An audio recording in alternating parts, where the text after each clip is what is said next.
Hi, Diane is here.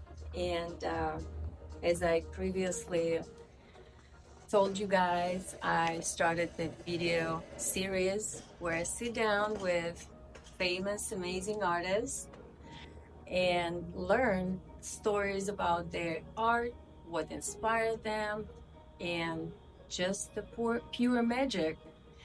So, my next guest is Chu Okoli. We know each other for a couple of years and he is amazing. He has a great personality. He's so talented. So let's roll. Hi, Chu. Hello, you're so kind. Thank you. It's very nice seeing you, my friend. Yeah. I'm going to be looking, just give me be patient with me. I'm not a professional, right? So, as an introduction, my question would be, can you introduce yourself and tell me a little bit of your artistic journey? Thank you so much. That's a wonderful introduction, and I'm glad and honored to have you here in my studio. Thank you. I know there are other artists who, of course, are gifted and accomplished the more so than I, and then you chose me. I really appreciate that. Thank you Thank you. for the honor. My name is Chu Okoli. I'm, would I say, a multi-dimensional artist because my genre spreads across painting, installation, collages, all kinds of stuff. So, and I'm also a thinker, also a philosopher, because art is just a vehicle to carry out those realms of existence. So, simply put, I'm an artist, a visual artist. So, welcome to my studio. This is where I create, I call it a lab, creativity lab, where everything seems to converge. My thinking process and my art and the colors and the forms and the images, they all come together in fusion and appear as the images we see all over here. So I've been in the studio for several years. This is like the 10th year. So I'm a full-time artist and I'm light as a teacher because I love teaching. It's my passion. So this is what I do. And then you talked about the journey I've been through. I guess I'm gonna let you leave me with a question about the artistic journey and the Yeah, process and everything. absolutely. What inspires you? Good question. The universe, life, existence, um, the aesthetic value of the material world. I'm always conscious of that. I see beauty in everything. Clouds, landscapes, birds, flowers, humans, man-made things, everything that has aesthetic content. And then in terms of words, literature, poetry, travel, nature, sea, forests, these are all points. These are all triggers of inspiration. So I hope that answers. Oh, yes. These things inspire me. Thank you. They move me. Yes. I guess I would like to know, do you remember when you became an artist? And I mean, became not only doing work, but like became an artist, realized that this is my purpose. I am an artist. Good question. So I've always been involved in the creative process. When I was young in elementary school, I grew up in Nigeria, by the way. So I used to draw comics, cartoons, and a lot of kids always come around to see what I do. So one day I was laying on the bed, I was around 9, 10 years, and then I visualized myself because I read early, and in some of the novels I read in elementary school, I found out that there are people who can make a living as artists. So I read like a bunch of little novels and books which exposed me to that field. People can do that. Initially, I thought I was going to be an architect because I love to always design things and houses. But someday I just lay down on the bed, a little boy, thinking big, imagining my life years ahead.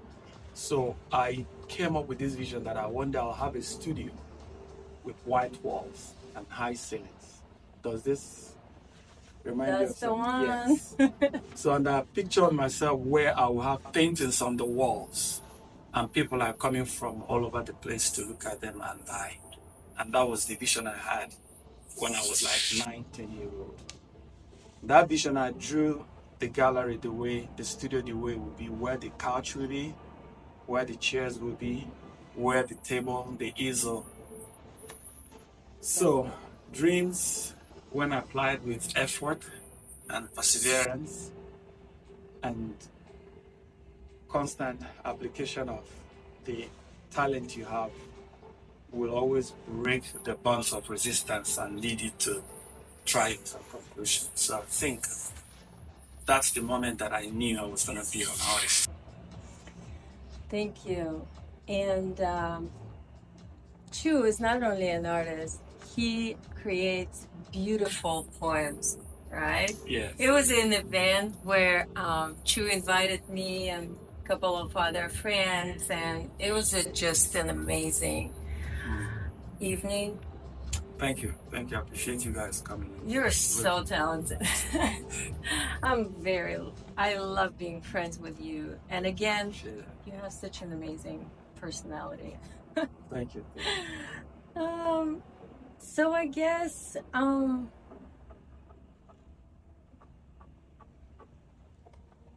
what have been the biggest challenge in your artist career? When I was young, I used to read, books and novels about artists. And I also delved into the history of art, the movements, the Impressionism, the Renaissance, and all kinds of evolutions of artists over time. And one consistent thing I thought was real is the fact that if you're an artist, you're good at what you do, the world will come to your door and unravel you and expose you and celebrate you and enrich you. That all you have to have is talent, and then the rest will fall into place, like picture perfect jigsaw. But it didn't turn out like that. It was naive in the sense that the real world of the artist is not like that. Talent is like 15-20%.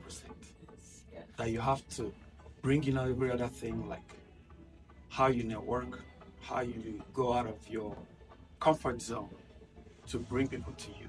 Yes. That most times the world don't come to you. Yes. They don't lift you up. Yes. You have to do things to lift yourself Yes. up, to blow your trumpet. Yes. So that's the kind of disappointment, if I call it disappointment. I had to relearn that talent.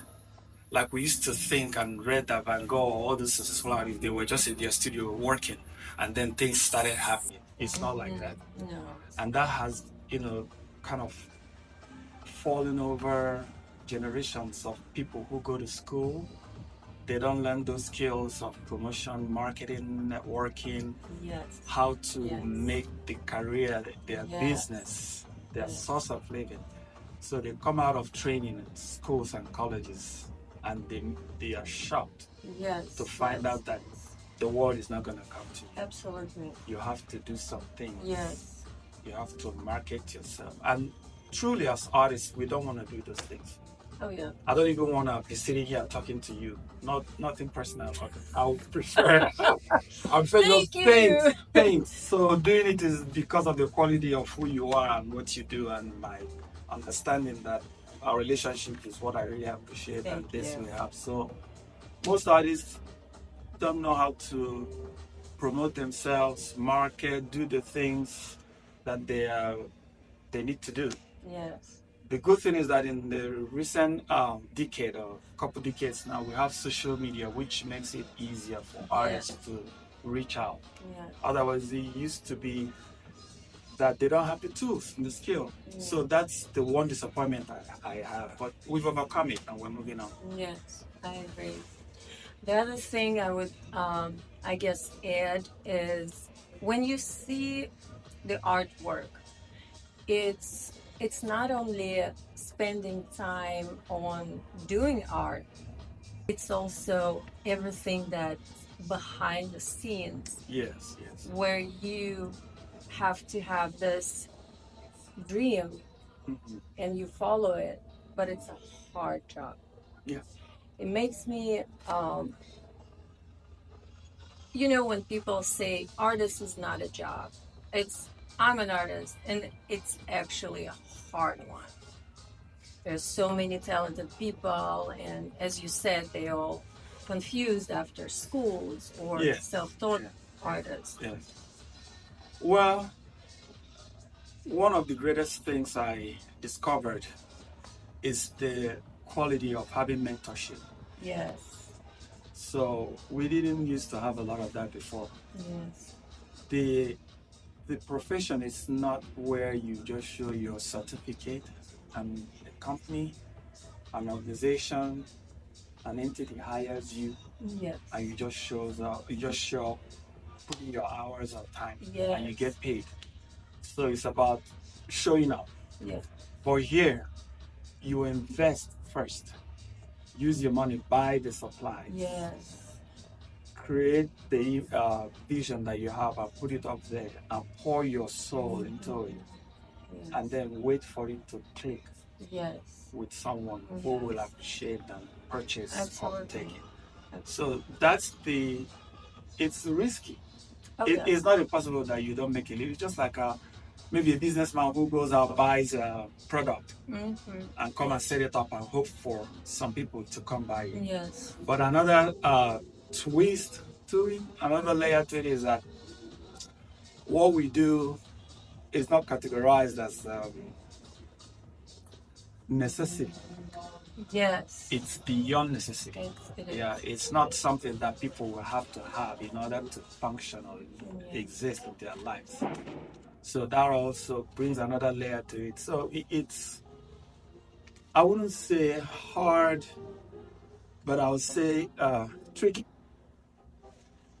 because there are things you can do and then Yes. it's not tricky or it's not hard. Yes. Yeah, it's just that it's tricky and most people don't. If you don't have, like I said, a mentor or kind of established pathway that Yes. someone can guide you, it's almost impossible to make a living from it. Oh, yes. Another thing I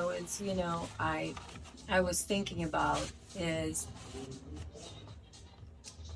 we sell art, and I mean artists, and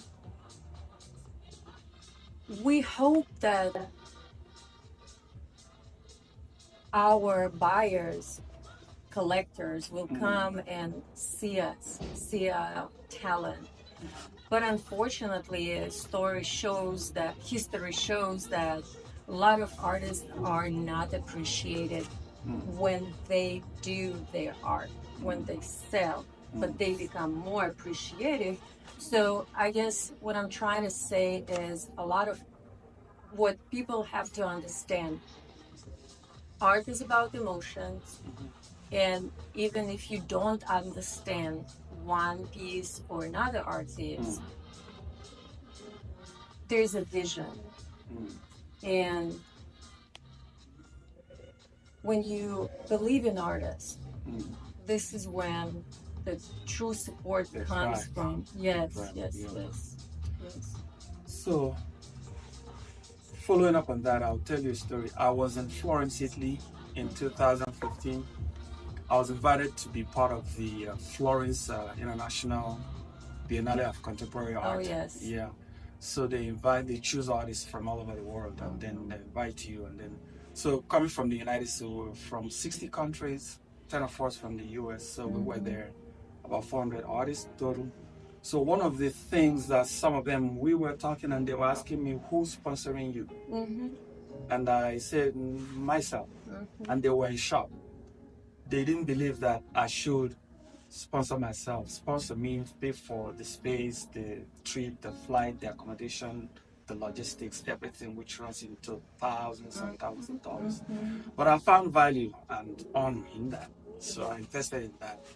So why I'm saying that, when I came back, I talked to some people here, like the Houston Alliance, and I said that I observe in Italy the amount of people that come there every day to look at the Sistine Chapel, the Uffizi from all over the world, and it's been happening for hundreds of years, was as a result of what the Medici family, the papacy, and the elites in the Renaissance understood that supporting artists, you're not just supporting an individual, you're building a legacy for your nation. Exactly. That all those works, most of the works that we go to see, Sistine Chapel and all these things, were works that were commissioned. So that the benefits is eternal. If you look at through history, every civilization that passed, we don't remember most times their people, sometimes don't even remember their military might, their power, but we talk about their art, their architecture. Rome, Greece, all the ancient civilizations. We talk about their art. So that brings down, condense that to what you just said about people supporting artists.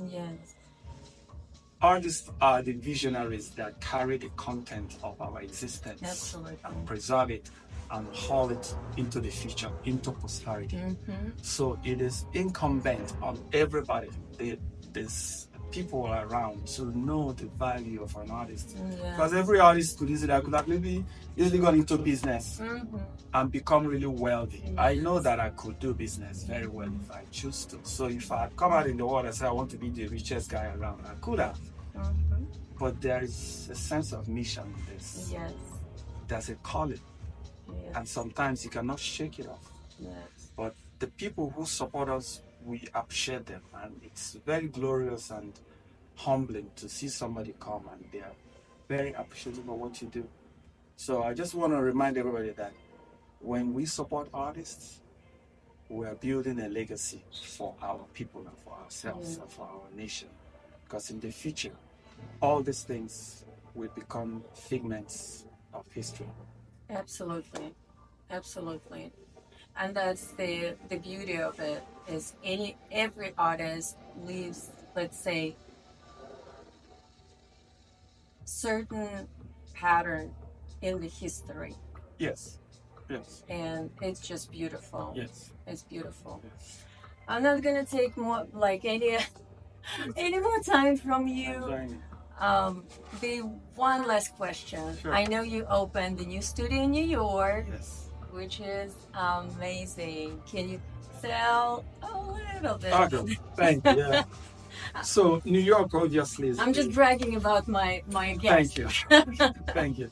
New York obviously is the biggest market, where the people who make decisions, who delivers, where the market converge, all the biggest galleries in the world and everything. So it's the most high profile, the largest market for art in the world. So I've always had mind on that. I always thought about being able to exist or swim in an ocean. Houston is a big lake, but New York is an ocean. So I want to be a whale. If I become a whale, when I become a whale, the lake may not be enough to accommodate me. I want the open ocean. So I have to have something going up there. So when I did a residency in the summer, 24, for 6 weeks in Chelsea, I decided that I think it's time to have a footprint there. So I found a place in Midtown Manhattan, 42nd Street, close to Times Square, which is kind of the busiest space in New York, around 3rd Avenue, 42nd Street, and I found a nice space there. And I took it, signed the lease. So I've been there for 5 months now. So what I do, I still keep this because this is the mothership. This is where my roots are. But from there, I go out and I swim in bigger waters. So it's amazing. And in time, I will invite you, my friends, and some other people. We'll go there and share the space there and have events. Yay! So, love it. Thank you for asking. Thank you. I love you. I'm so happy to be in art community with you and your great support. you are giving me just a great support. Thank you. Thank you so much for this opportunity. I'm really honored. Thank you. Hope we can do this again sometime. Yay! Thank you. Bye.